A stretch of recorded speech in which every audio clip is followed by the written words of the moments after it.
Moje ime je Maja Amidžić, ja sam direktorica Schindlera Hrvatske za tržište Hrvatske i Bosne i Hercegovine.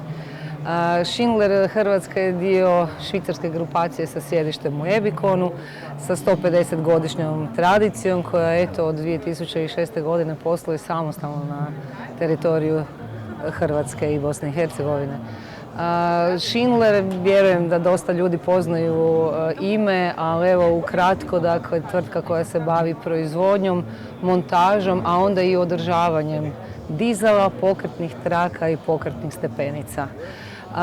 Naravno, na ovom sajmu smo zbog toga što smo dosta bliski i arhitektima i projektantima i građevinarima, jer danas je doista i nemoguće zamisliti nekakvu modernu zgradu, a da unutra nema potrebu za vertikalnim kosim ili horizontalnim transportom. Tu upadamo mi.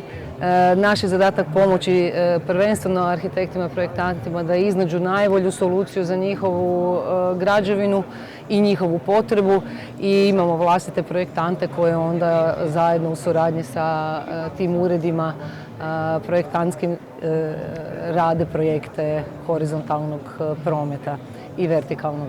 Dakle, to je naš core biznis. Naravno, kao što smo rekli, osim tih novih jedinica u novim zgradama, bavimo se i rekonstrukcijom postojećih i održavanjem postojećih. Održavanje, dakle, redovni mjesečni servisi, razne nadogradnje, modernizacije, to je zapravo osnovni core biznis Schindlera.